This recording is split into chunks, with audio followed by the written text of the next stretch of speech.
Welcome back to Anxiety Makes Me Poop. Thanks for hanging out with me. Holy cow, we're almost to 100 episodes. What? We have over 200 episodes on The Clopen Effect, a funny retail podcast, and we have almost 100 here. That's a lot of talking. We love to hear ourselves talk, I guess. I don't know. Hey, listen, super quick. I want to talk about something that my husband said the other day. He was reading a book, I think, or something online, and he said, it's not about the year, it's about the miles. And he was reading something on mental health, I believe. And I sat there for a second because it's true. But then I said to him, but what about the maintenance? So when someone says it's not about the year, it's about the miles, they might mean that it's not about how long you've been here. It's about what you've been through. Okay. And let me just say that some of us have definitely been driven around a lot. Trauma, grief, chronic illness, toxic workplaces, caretaking, through maybe anxiety that just doesn't quit, through internal battles that may never show up on the outside. Those are miles.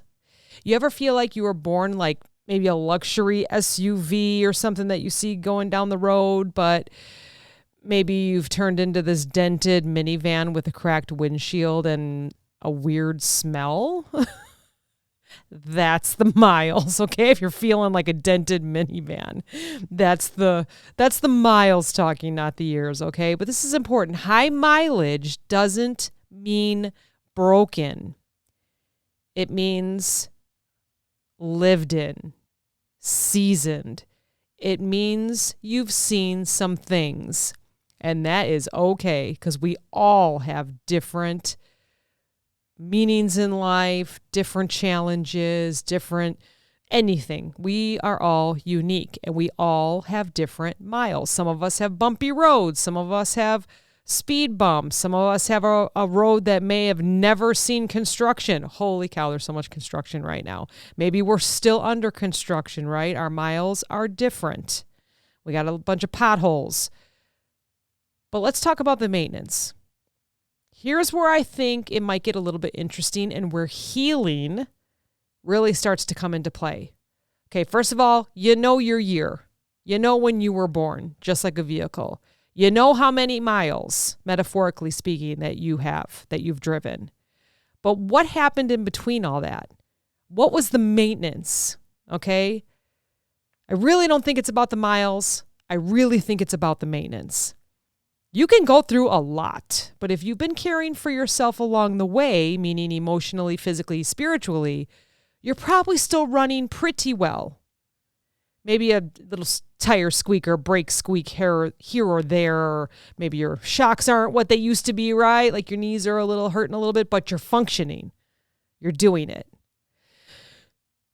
But if you've never stopped to check your oil, if you've never stopped to fill the fluids, if you just have been pushing through every red illuminated light, red or yellow, I guess, that your body gives you, you are going to break down eventually.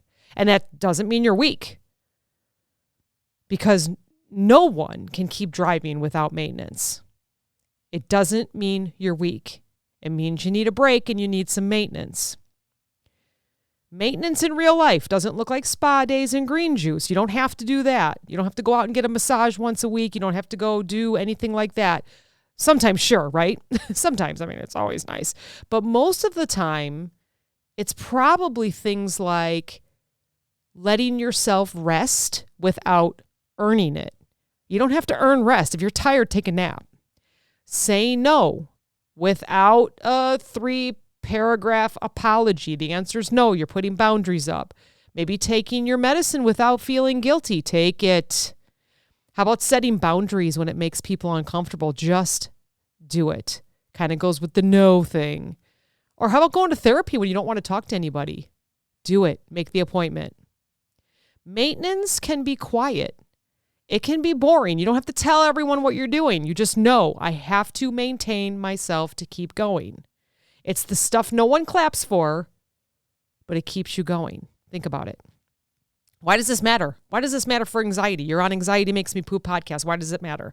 We're going to tie all this back to anxiety real quick. So anxiety for me is like the dashboard of blinking lights, red and yellow lights. Everything's urgent. Everything's a warning. Everything's like, oh my God, pull over. It's time to pull over, or we're just going to stop right in the middle of this highway. But anxiety doesn't always mean something's broken. Sometimes it means you're just due for maintenance. Your body's saying, hey, I need a break. Hey, I got to get filled up. Hey, you haven't cried in 6 months and it's time. Let's just do this real quick. Or, hey, stop saying yes to everything. What do we do instead? We drive faster. We turn the music up to drown out that rattling sound or the squeaky sound. We say, I'm fine. I'll deal with it later. And then one day we're on the side of the road, burned out, panicking, crying in the car, wondering how we got here. Does it sound familiar? Here's a spoiler alert. You ignored your maintenance. So here's the question that I've been asking myself. Maybe you want to ask yourself this too. Are you paying attention to the miles, or are you going to prioritize the maintenance? Because you can't control how many miles you've had to drive. Life happens. Shit happens. We know this. A lot of that stuff wasn't your fault. But you can start taking better care of the vehicle you're in, meaning your body, your brain, your heart, your mind, your soul, everything. You don't need a full engine rebuild to feel better. You just need some consistent practice of care. You get your car an oil change every however many miles. Now, I think it's 6,000 in some of the newer cars, maybe even 8,000. I don't know what it is. Have you done that for yourself? Have you checked in on yourself?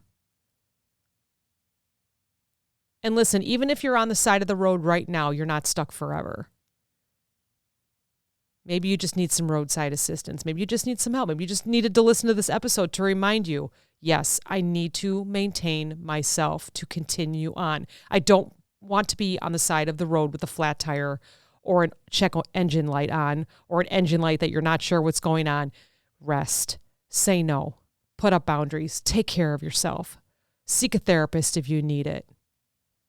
Find some positivity in your day. So that's kind of what I was thinking about all day. This idea that healing isn't about how far you've gone or how fast or even how many breakdowns you've had. It's about how lovingly, how intentionally you cared for yourself along the way. So whether you're a sports car, minivan, a beat up sedan with 3 working windows and a cassette player. If you don't know what a cassette is, you're probably too young, but that's okay. Thank you for being here. You're still worthy of maintenance. You are not beyond repair, ever, ever. Take care of your miles. But more importantly, you need to take care of you. All right, I'm going to give you just a little bit of homework. We never do this. But before we end this, I want to leave you with just a small challenge. We'll call it anxiety maintenance homework for this week. I want you to pick one maintenance task, something small but meaningful to you, and actually do it this week. Book the therapy appointment or reschedule one if you've been avoiding it. Say no to something that's draining you. Not going to do it. Take a frickin' day off if you are burnt out. If you need a mental health day to sit in front of the TV and eat the ice cream and do what you want and go on the socials, do it. Take a mental health day. Doesn't matter what day it is. Maybe drinking water before your coffee in the morning. I just started that. I know a friend that drinks a bottle of water or a whatever water. She's got one of those big, whatever they called. What are they called? Stanleys or I don't know. She drinks that in the morning, then has her coffee. So smart. I've been trying to do that the last couple of weeks. It was my one little maintenance check. Let's drink some water before coffee. Or how about turn your phone off 30 minutes before bed? Or how about take a walk safely without your phone? How about Cry if you have to. Who cares if it messes up your makeup or if it's not manly or, whoever's listening. Just cry. Let it out. Scream if you have to. Or how about journal 3 things that your body and brain are asking for? Just write it down. Put it in your phone. I need these 3 things. Small things. They can be small things. I need these 3 things this week. I'm going to say no to this person, or I'm going to improve on this, or I'm going to take a nap on Wednesday afternoon at 2:00, or I'm going to take a long lunch and I'm going to go for a walk. Do something for yourself. It's maintenance.